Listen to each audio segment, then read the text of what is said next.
Los peores escándalos de la familia real española: muertes trágicas, separaciones, corrupción y amantes. Han pasado 85 años desde la proclamación de la efímera Segunda República. En ese tiempo han tenido lugar muchos sucesos para quienes han pertenecido o pertenecen a la familia real. El 14 de abril de 1931 se proclamó la Segunda República en España. Nuestro país ha sido tradicionalmente monárquico, pues a lo largo de su historia ha estado liderada por reyes que han desarrollado su labor con mayor o menor tino. Después de la corta duración que tuvo la Primera República, que estuvo vigente entre 1873 hasta el 29 de diciembre de 1874, parecía que la monarquía no se iba a acabar nunca, hasta que los errores cometidos por Alfonso XIII durante los últimos años de su convulso reinado agotaron el sistema. Las elecciones municipales del 12 de abril de 1931 arrojaron un resultado que dejó claro que la ciudadanía ya no quería al rey. El día 13, Sahagún e Ibarijaca proclamaron la República, aunque oficialmente llegó el 14 de abril, cuando Alfonso XIII salió de España para no volver jamás. 6 años más tarde estalló la Guerra Civil, que terminó el 1 de abril de 1939 y trajo la dictadura liderada por Francisco Franco. 36 años y medio más tarde, el nieto de quien perdió la corona, Juan Carlos de Borbón y Borbón dos Sicilias, fue proclamado rey de España por las Cortes franquistas. A partir de entonces, Juan Carlos I encabezó la voladura controlada del régimen hasta culminar el establecimiento de una monarquía parlamentaria en la que actualmente vivimos, etapa en la que España ha conocido su época de mayor esplendor y desarrollo. Pese a lo bueno y lo malo, en los 85 años transcurridos entre la proclamación de la Segunda República y la actualidad, con Felipe VI ocupando el trono, muchos han sido los escándalos protagonizados por la familia real o la familia del rey con sangre azul, sobre todo desde los primeros años del siglo XXI, cuando se dio por finalizado el oficioso pacto tácito de silencio en torno a la corona, con la que se protegió durante 2 décadas y media a la familia de Juan Carlos I de habladurías con o sin fundamento. Separaciones y una trágica muerte. El exilio de la familia real les situó en París, donde ya no había que mantener las apariencias. Así, el rey Alfonso XIII y la reina Victoria se separaron de manera oficiosa, que no oficial, haciendo feliz a una pareja que llevaba la mitad de su matrimonio sin tenerse el mínimo aprecio. 2 años después, un amor provocó el segundo gran escándalo de la época cuando el príncipe de Asturias, Alfonso de Borbón, se enamoró de Edelmira Sampedro. Al tratarse de un matrimonio morganático por no pertenecer ella a la realeza, se vio obligado a renunciar a sus derechos sucesorios para poder casarse, ganándose además la enemistad de los Borbones. El conocido entonces como conde de Covadonga, título que usó hasta su muerte, se casó en 1933 y se divorció en La Habana en 1937. Ese mismo año se casó por lo civil, ese mismo año con Marta Esther Rocafort, de la que se separó el 8 de enero de 1938, 3 días después del nacimiento de su sobrino Juan Carlos, futuro rey de España.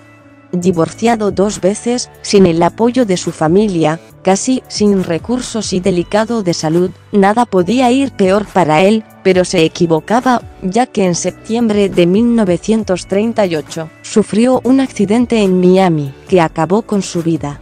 Pese a que el golpe no fue demasiado fuerte, la hemofilia que impidió que llevara una existencia normal y que se formara para suceder a su padre, le jugó una mala pasada que resultó fatal, provocándole una hemorragia interna que le llevó a la tumba. Moría quien pudo ser y no fue rey de España, pero que reinó en el escándalo: el desgraciado infante Jaime. La suerte del infante Jaime, que llegó a ser segundo en la línea de sucesión al trono, quedó echada cuando a los 4 años se quedó sordo por una operación por una doble mastoiditis. Tras la renuncia de su hermano Alfonso, su padre le pidió que hiciera lo mismo al considerarle incapacitado para reinar si la monarquía llegaba a España. Jaime de Borbón aceptó y utilizó desde entonces el título de duque de Segovia. Después terminó arrepintiéndose, pero ya era tarde. El 4 de marzo de 1935 contrajo un matrimonio con Emanuela Dampierre y Ruspoli, con la que tuvo 2 hijos que con el tiempo llegaron a ser muy mediáticos y a ofrecer también escándalo a Alfonso y Gonzalo de Borbón. Este matrimonio morganático fue una ruina que provocó que los niños estuvieran prácticamente desamparados, por lo que la reina Victoria Eugenia intentó ocuparse más de ellos. Por si fuera poco, se divorciaron el 6 de mayo de 1947 en Rumanía, oficializándose en 1949 en Italia, pero no en España, donde no se aceptaba.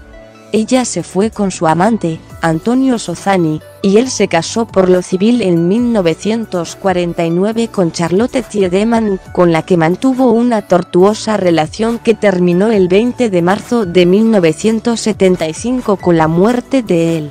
El escándalo acompañó su deceso, pues José María Zabala reveló en su libro Don Jaime, el trágico Borbón, que el fallecimiento del duque de Segovia se debió a un botellazo que le propinó en la cabeza Charlotte Tiedemann tras una discusión producida cuando ambos estaban bebidos. Ella le llevó al hospital cantonal de San Galo, donde le dejó ahí abandonado. El escándalo fue silenciado por la realeza española, que no quiso que se investigara por qué murió el infante Jaime. Un maldito Jueves Santo en Estoril. Aunque la vida fue dura para los Borbón y Battenberg en el exilio, donde a su pena por la corona perdida se le unieron las desgracias personales. Uno de los episodios más trágicos tuvo lugar 25 años después de la proclamación de la Segunda República, afectando al núcleo familiar del único varón de Alfonso XIII capacitado para ser jefe de la Casa Real, don Juan de Borbón. El 29 de marzo de 1956 es una fecha que jamás podrán olvidar el rey Juan Carlos y las infantas Pilar y Margarita. Era Jueves Santo, y mientras llovía a mares esa tarde en Estoril, los hermanos Juanito y Alfonsito se aburrían profundamente. La versión oficial es que ambos hermanos estaban limpiando una pistola cuando se disparó accidentalmente, alcanzándole la región frontal de la cabeza. El ruido del disparo dejó a toda la casa helada, y aquel día don Juan pronunció la famosa frase dedicada al mayor de sus hijos varones: júrame que no lo has hecho a propósito. Desde entonces nada fue igual, para la familia real de entonces, sobre todo para la condesa de Barcelona, que cayó en una profunda depresión, y para don Juan Carlos, que nunca logró superar totalmente la trágica muerte de su hermano. Sin duda, el peor momento que le ha tocado vivir. Conflictos padre-hijo. En las familias reales ha sido habitual a lo largo de la historia las tensiones entre hermanos, sobrinos y demás familia por el trono. En los años 60 y 70 del siglo XX, la relación entre el jefe de la Casa Real, don Juan, y a quien Franco colocó como su sucesor a título de rey en 1969, don Juan Carlos, llegó a estar prácticamente rota. Cuando el conde de Barcelona envió a su hijo a estudiar a España, creyó que sería la única opción para que la monarquía volviera a España, y no se equivocaba. Eso sí, mientras él pretendía que su hijo le allanara el camino, Juan Carlos de Borbón pronto entendió que, si quería que en España hubiera rey, solo podría ser él, ya que Franco no soportaba a don Juan, y nunca le consideró candidato al trono pese a que era él quien tenía la legitimidad dinástica. La distancia entre padre e hijo hizo mella en toda la familia, y aunque ambos acabaron reconciliados, oficialmente no lo estuvieron hasta que el 14 de mayo de 1977, don Juan renunció a sus derechos dinásticos en favor de su hijo, rey de España por decisión del dictador, pero que no contaba con legitimidad real ni era el jefe de la Casa Real Española, como debe ser quien ostenta la corona. La ceremonia fue sencilla y sin el boato que merecería una nueva afrenta a la figura del conde de Barcelona. Años después, Juan Carlos I reconoció que debería haberle dado más pompa a un acontecimiento tan importante. El desnudo del rey Juan Carlos, censurado en España. Los años 80 fueron brillantes para el rey Juan Carlos una vez superado el 23F y con la conclusión de la transición.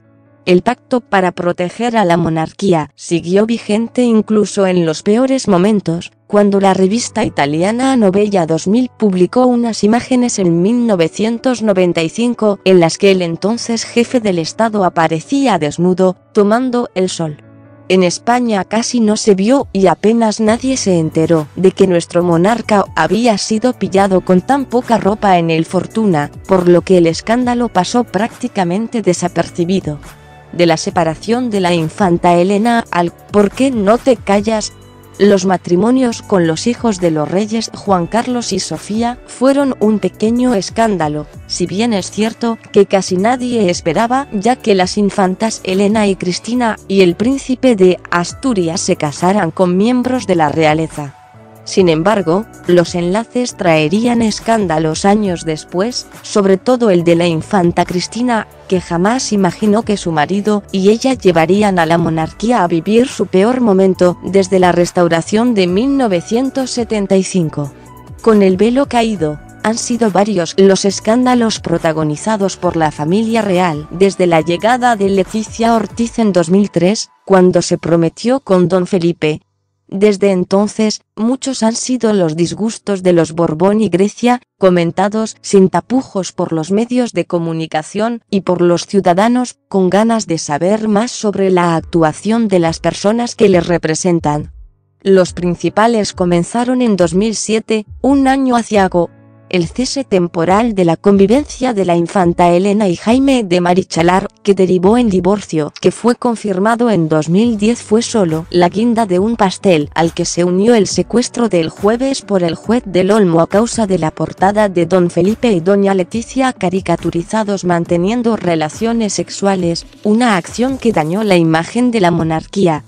¿Por qué no te callas?, que el rey Juan Carlos espetó a Hugo Chávez el 10 de noviembre de 2007 en la 17 Cumbre Iberoamericana de Jefes de Estado en Santiago de Chile, y que le pasó factura. En aquel tiempo, el Instituto NOOS de Iñaki Urdangarín había estado en pleno apogeo, aunque por entonces no se sabía nada de esta historia. 2012 del caso Urdangarín a la cacería de elefantes del rey Juan Carlos. El annus horribilis definitivo fue 2012. Iñaki Urdangarín fue uno de los dos protagonistas de los grandes escándalos del año, que lejos de ser una anécdota, removieron los cimientos de la monarquía, que en aquel momento demostró ser un gigante con pies de barro al que le ha tocado luchar para sobrevivir. 2011 acabó mal para el entonces duque de Palma, que fue apartado oficialmente de Casa Real e imputado en el caso NOOS, pieza separado del caso Palma Arena, y una trama de corrupción que salpicó a las administraciones balear y valenciana. Los días 25 y 26 de febrero, Iñaki Urdangarín declaró ante el juez José Castro para desvincular a la infanta Cristina y a la Casa Real y para culpar de todo a su ex socio Diego Torres. El mayor escándalo que ha vivido la Casa Real española sigue vivo y arrastró también a la infanta Cristina, imputada por delito fiscal en la causa como cooperadora necesaria. Finalizada la instrucción y comenzado el juicio en enero de 2016, la infanta Cristina e Iñaki Urdangarín se han visto en el trance de verse sentados en el banquillo de los acusados, una vergüenza pública que tuvieron que soportar hasta que su presencia dejó de ser necesaria. Si no hay demoras, en junio de 2016 habrá sentencia, en la que será difícil que la infanta Cristina vaya a prisión, e imposible que su marido logre quedar en libertad, ya que la Fiscalía le pide 19 años y medio de prisión. El hijo mayor de la infanta Elena y Jaime de Marichalar ha dado numerosos titulares por su comportamiento, sin embargo, su momento más nefasto tuvo lugar en aquel horrible año 2012. Felipe Juan Froilán sufrió un accidente cuando realizaba prácticas de tiro en la finca familiar de los Marichalar en Soria. El hijo de la infanta Elena se disparó en el pie, por lo que fue operado de urgencia. Además del escándalo por el hecho en sí, que recordó a la trágica muerte del infante Alfonsito en 1956. Hubo muchas críticas debido a que por ese tiempo, Froilán no tenía todavía los 14 años requeridos para llevar el arma con el que se disparó accidentalmente. Una semana después, el nieto mayor de los reyes eméritos salió del hospital, aunque el disgusto no quedó ahí, ya que su padre tuvo que declarar por su irresponsabilidad. Finalmente, el caso fue archivado. Para rematar, la figura del rey Juan Carlos sufrió un revés del que jamás logró recuperarse.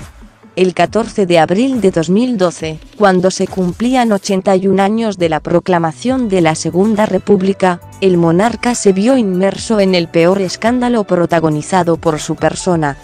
Juan Carlos I tuvo que ser intervenido de la cadera tras una caída accidental. El problema es que esta se produjo en Botsuana, donde estaba cazando elefantes. Con una crisis abierta sin precedentes, las informaciones que iban surgiendo dejaban cada vez en peor lugar al monarca, que estaba disfrutando de un safari de lujo mientras España se desangraba entre el paro y el temor al rescate. El jefe del Estado vivía ajeno a esta realidad, y lo pagó caro. Al recibir el alta, tuvo que pedir perdón a todos los españoles por su comportamiento no ejemplar con la ya famosa frase "lo siento, me he equivocado y no volverá a ocurrir". Se tragó el orgullo, pero no consiguió que todos los ciudadanos le perdonaran. Por si fuera poco, se descubrió la entrañable amistad que el rey mantenía con Corinna Thyssen-Wittgenstein, un escándalo que trajo cola por la posición de primera dama oficiosa que llegó a tener esta alemana de cuyo nombre en la zarzuela nadie quiere acordarse. El compillogi de la reina Letizia, el primer gran escándalo de la nueva era.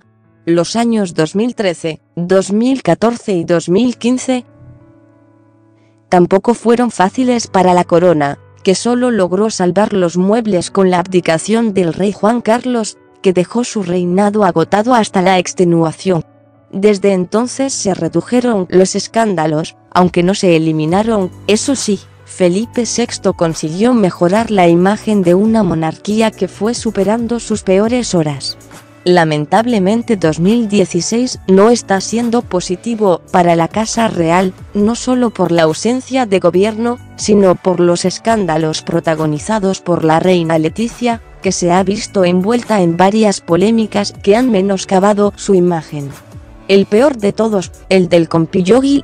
El pasado mes de marzo de 2016 se filtraron unos mensajes intercambiados por iMessage entre los reyes de España y su íntimo amigo Javier López Madrid después de que su nombre fuera salpicado por el escándalo de las tarjetas Black, caso por el que después de esos mensajes, López Madrid fue imputado.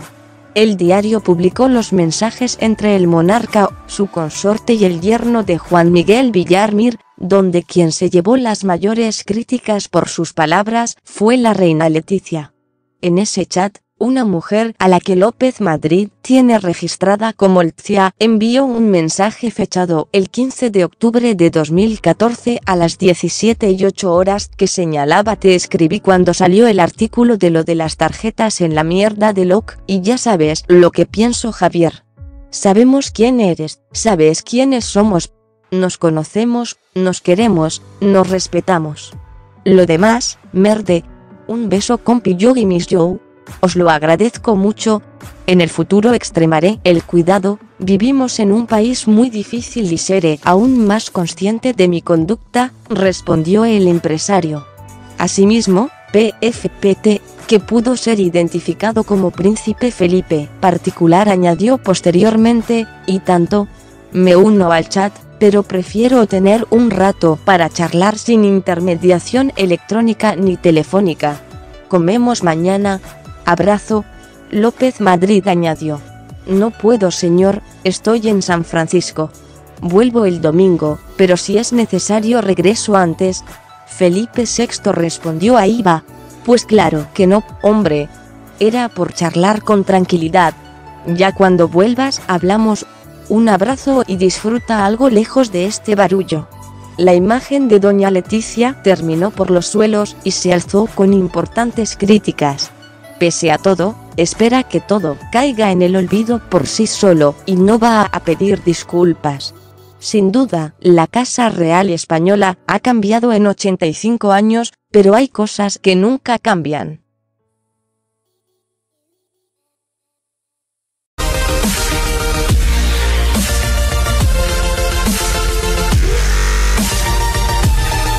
Ella le llevó al Hospital Cantonal de San Galo, donde le dejó ahí abandonado. El escándalo fue silenciado por la realeza española, que no quiso que se investigara por qué murió el infante Jaime. Un maldito Jueves Santo en Estoril. Aunque la vida fue dura para los Borbón y Battenberg en el exilio, donde a su pena por la corona perdida se le unieron las desgracias personales. Uno de los episodios más trágicos tuvo lugar 25 años después de la proclamación de la Segunda República, afectando al núcleo familiar del único varón de Alfonso XIII capacitado para ser jefe de la Casa Real, don Juan de Borbón. El 29 de marzo de 1956 es una fecha que jamás podrán olvidar el rey Juan Carlos y las infantas Pilar y Margarita. Era Jueves Santo, y mientras llovía a mares esa tarde en Estoril, los hermanos Juanito y Alfonsito se aburrían profundamente. La versión oficial es que ambos hermanos estaban limpiando una pistola cuando se disparó accidentalmente, alcanzándole la región frontal de la cabeza. El ruido del disparo dejó a toda la casa helada, y aquel día don Juan pronunció la famosa frase dedicada al mayor de sus hijos varones: júrame que no lo has hecho a propósito. Desde entonces nada fue igual, para la familia real de entonces, sobre todo para la condesa de Barcelona, que cayó en una profunda depresión, y para don Juan Carlos, que nunca logró superar totalmente la trágica muerte de su hermano. Sin duda, el peor momento que le ha tocado vivir. Conflictos padre-hijo. En las familias reales ha sido habitual a lo largo de la historia las tensiones entre hermanos, sobrinos y demás familia por el trono. En los años 60 y 70 del siglo XX, la relación entre el jefe de la Casa Real, don Juan, y a quien Franco colocó como su sucesor a título de rey en 1969, don Juan Carlos, llegó a estar prácticamente rota. Cuando el conde de Barcelona envió a su hijo a estudiar a España, creyó que sería la única opción para que la monarquía volviera a España, y no se equivocaba. Eso sí, mientras él pretendía que su hijo le allanara el camino, Juan Carlos de Borbón pronto entendió que, si quería que en España hubiera rey, solo podría ser él, ya que Franco no soportaba a don Juan, y nunca le consideró candidato al trono pese a que era él quien tenía la legitimidad dinástica. La distancia entre padre e hijo hizo mella en toda la familia, y aunque ambos acabaron reconciliados, oficialmente no lo estuvieron hasta que el 14 de mayo de 1977, don Juan renunció a sus derechos dinásticos en favor de su hijo, rey de España por decisión del dictador, pero que no contaba con legitimidad real ni era el jefe de la Casa Real Española, como debe ser quien ostenta la corona. La ceremonia fue sencilla y sin el boato que merecería una nueva afrenta a la figura del conde de Barcelona. Años después, Juan Carlos I reconoció que debería haberle dado más pompa a un acontecimiento tan importante. El desnudo del rey Juan Carlos, censurado en España. Los años 80 fueron brillantes para el rey Juan Carlos una vez superado el 23F y con la conclusión de la transición. El pacto para proteger a la monarquía siguió vigente incluso en los peores momentos, cuando la revista italiana Novella 2000 publicó unas imágenes en 1995 en las que el entonces jefe del Estado aparecía desnudo, tomando el sol. En España casi no se vio y apenas nadie se enteró de que nuestro monarca había sido pillado con tan poca ropa en el Fortuna, por lo que el escándalo pasó prácticamente desapercibido. De la separación de la infanta Elena al ¿por qué no te callas?, Los matrimonios con los hijos de los reyes Juan Carlos y Sofía fueron un pequeño escándalo, si bien es cierto que casi nadie esperaba, ya que las infantas Elena y Cristina y el príncipe de Asturias se casaran con miembros de la realeza. Sin embargo, los enlaces traerían escándalos años después, sobre todo el de la infanta Cristina, que jamás imaginó que su marido y ella llevarían a la monarquía a vivir su peor momento desde la restauración de 1975. Con el velo caído, han sido varios los escándalos protagonizados por la familia real desde la llegada de Leticia Ortiz en 2003, cuando se prometió con Don Felipe. Desde entonces, muchos han sido los disgustos de los Borbón y Grecia, comentados sin tapujos por los medios de comunicación y por los ciudadanos, con ganas de saber más sobre la actuación de las personas que les representan. Los principales comenzaron en 2007, un año aciago. El cese temporal de la convivencia de la infanta Elena y Jaime de Marichalar, que derivó en divorcio, que fue confirmado en 2010, fue solo la guinda de un pastel, al que se unió el secuestro del jueves por el juez del Olmo a causa de la portada de Don Felipe y Doña Leticia caricaturizados manteniendo relaciones sexuales, una acción que dañó la imagen de la monarquía. ¿Por qué no te callas?, que el rey Juan Carlos espetó a Hugo Chávez el 10 de noviembre de 2007 en la 17 Cumbre Iberoamericana de Jefes de Estado en Santiago de Chile, y que le pasó factura. En aquel tiempo, el Instituto NOS de Iñaki Urdangarín había estado en pleno apogeo, aunque por entonces no se sabía nada de esta historia. 2012 del caso Urdangarín a la cacería de elefantes del rey Juan Carlos. El annus horribilis definitivo fue 2012. Iñaki Urdangarín fue uno de los dos protagonistas de los grandes escándalos del año, que lejos de ser una anécdota, removieron los cimientos de la monarquía, que en aquel momento demostró ser un gigante con pies de barro al que le ha tocado luchar para sobrevivir. 2011 acabó mal para el entonces duque de Palma, que fue apartado oficialmente de Casa Real e imputado en el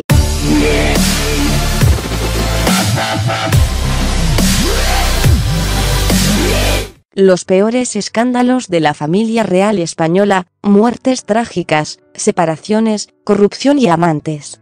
Han pasado 85 años desde la proclamación de la efímera Segunda República.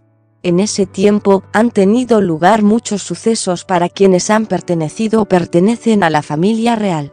El 14 de abril de 1931 se proclamó la Segunda República en España. Nuestro país ha sido tradicionalmente monárquico, pues a lo largo de su historia ha estado liderada por reyes que han desarrollado su labor con mayor o menor tino. Después de la corta duración que tuvo la Primera República, que estuvo vigente entre 1873 hasta el 29 de diciembre de 1874, parecía que la monarquía no se iba a acabar nunca, hasta que los errores cometidos por Alfonso XIII durante los últimos años de su convulso reinado agotaron el sistema. Las elecciones municipales del 12 de abril de 1931 arrojaron un resultado que dejó claro que la ciudadanía ya no quería al rey. El día 13, Sahagún e Ibarijaca proclamaron la República, aunque oficialmente llegó el 14 de abril, cuando Alfonso XIII salió de España para no volver jamás. 6 años más tarde estalló la Guerra Civil, que terminó el 1 de abril de 1939 y trajo la dictadura liderada por Francisco Franco. 36 años y medio más tarde, el nieto de quien perdió la corona, Juan Carlos de Borbón y Borbón dos Sicilias, fue proclamado rey de España por las Cortes franquistas. A partir de entonces, Juan Carlos I encabezó la voladura controlada del régimen hasta culminar el establecimiento de una monarquía parlamentaria en la que actualmente vivimos, etapa en la que España ha conocido su época de mayor esplendor y desarrollo. Pese a lo bueno y lo malo, en los 85 años transcurridos entre la proclamación de la Segunda República y la actualidad, con Felipe VI ocupando el trono. Muchos han sido los escándalos protagonizados por la familia real o la familia del rey con sangre azul, sobre todo desde los primeros años del siglo XXI, cuando se dio por finalizado el oficioso pacto tácito de silencio en torno a la corona, con la que se protegió durante 2 décadas y media a la familia de Juan Carlos I de habladurías con o sin fundamento, separaciones y una trágica muerte. El exilio de la familia real les situó en París, donde ya no había que mantener las apariencias. Así, el rey Alfonso XIII y la reina Victoria se separaron de manera oficiosa, que no oficial, haciendo feliz a una pareja que llevaba la mitad de su matrimonio sin tenerse el mínimo aprecio. 2 años después, un amor provocó el segundo gran escándalo de la época cuando el príncipe de Asturias, Alfonso de Borbón, el caso Noos, pieza separado del caso Palma Arena, y una trama de corrupción que salpicó a las administraciones balear y valenciana. Los días 25 y 26 de febrero, Iñaki Urdangarín declaró ante el juez José Castro para desvincular a la infanta Cristina y a la Casa Real y para culpar de todo a su exsocio Diego Torres. El mayor escándalo que ha vivido la Casa Real española sigue vivo y arrastró también a la infanta Cristina, imputada por delito fiscal en la causa como cooperadora necesaria. Finalizada la instrucción y comenzado el juicio en enero de 2016, la infanta Cristina e Iñaki Urdangarín se han visto en el trance de verse sentados en el banquillo de los acusados, una vergüenza pública que tuvieron que soportar hasta que su presencia dejó de ser necesaria. Si no hay demoras, en junio de 2016 habrá sentencia, en la que será difícil que la infanta Cristina vaya a prisión, e imposible que su marido logre quedar en libertad, ya que la fiscalía le pide 19 años y medio de prisión. El hijo mayor de la infanta Elena y Jaime de Marichalar ha dado numerosos titulares por su comportamiento, sin embargo, su momento más nefasto tuvo lugar en aquel horrible año 2012. Felipe Juan Froilán sufrió un accidente cuando realizaba prácticas de tiro en la finca familiar de los Marichalar en Soria. El hijo de la infanta Elena se disparó en el pie, por lo que fue operado de urgencia. Además del escándalo por el hecho en sí, que recordó a la trágica muerte del infante Alfonsito en 1956. Hubo muchas críticas debido a que por ese tiempo, Froilán no tenía todavía los 14 años requeridos para llevar el arma con el que se disparó accidentalmente. Una semana después, el nieto mayor de los reyes eméritos salió del hospital, aunque el disgusto no quedó ahí, ya que su padre tuvo que declarar por su irresponsabilidad. Finalmente, el caso fue archivado. Para rematar, la figura del rey Juan Carlos sufrió un revés del que jamás logró recuperarse. El 14 de abril de 2012, cuando se cumplían 81 años de la proclamación de la Segunda República, el monarca se vio inmerso en el peor escándalo protagonizado por su persona. Juan Carlos I tuvo que ser intervenido de la cadera tras una caída accidental. El problema es que esta se produjo en Botsuana, donde estaba cazando elefantes. Con una crisis abierta sin precedentes, las informaciones que iban surgiendo dejaban cada vez en peor lugar al monarca, que estaba disfrutando de un safari de lujo mientras España se desangraba entre el paro y el temor al rescate. El jefe del Estado vivía ajeno a esta realidad, y lo pagó caro. Al recibir el alta, tuvo que pedir perdón a todos los españoles por su comportamiento no ejemplar con la ya famosa frase "lo siento, me he equivocado y no volverá a ocurrir". Se tragó el orgullo, pero no consiguió que todos. Se enamoró de Edelmira Sampedro. Al tratarse de un matrimonio morganático por no pertenecer ella a la realeza, se vio obligado a renunciar a sus derechos sucesorios para poder casarse, ganándose además la enemistad de los Borbones. El conocido entonces como conde de Covadonga, título que usó hasta su muerte, se casó en 1933 y se divorció en La Habana en 1937.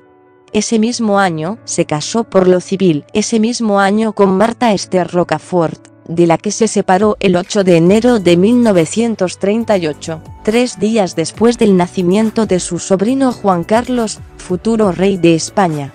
Divorciado 2 veces, sin el apoyo de su familia, casi sin recursos y delicado de salud, nada podía ir peor para él, pero se equivocaba, ya que en septiembre de 1938, sufrió un accidente en Miami, que acabó con su vida. Pese a que el golpe no fue demasiado fuerte, la hemofilia que impidió que llevara una existencia normal y que se formara para suceder a su padre, le jugó una mala pasada que resultó fatal, provocándole una hemorragia interna que le llevó a la tumba. Moría quien pudo ser y no fue rey de España, pero que reinó en el escándalo: el desgraciado infante Jaime. La suerte del infante Jaime, que llegó a ser segundo en la línea de sucesión al trono, quedó echada cuando a los 4 años se quedó sordo por una operación por una doble mastoiditis. Tras la renuncia de su hermano Alfonso, su padre le pidió que hiciera lo mismo al considerarle incapacitado para reinar si la monarquía llegaba a España. Jaime de Borbón aceptó y utilizó desde entonces el título de duque de Segovia. Después terminó arrepintiéndose, pero ya era tarde. El 4 de marzo de 1935 contrajo un matrimonio con Emanuela Dampierre y Ruspoli, con la que tuvo 2 hijos que con el tiempo llegaron a ser muy mediáticos y a ofrecer también escándalo a Alfonso y Gonzalo de Borbón. Este matrimonio morganático fue una ruina que provocó que los niños estuvieran prácticamente desamparados, por lo que la reina Victoria Eugenia intentó ocuparse más de ellos. Por si fuera poco, se divorciaron el 6 de mayo de 1947 en Rumanía, oficializándose en 1949 en Italia, pero no en España, donde no se aceptaba. Ella se fue con su amante, Antonio Sozani, y él se casó por lo civil en 1949 con Charlotte Tiedemann, con la que mantuvo una tortuosa relación que terminó el 20 de marzo de 1975 con la muerte de él. El escándalo acompañó su deceso, pues José María Zabala reveló en su libro Don Jaime, el trágico Borbón, que el fallecimiento del duque de Segovia se debió a un botellazo que le propinó en la cabeza Charlotte Tiedemann tras una discusión producida cuando ambos estaban bebidos.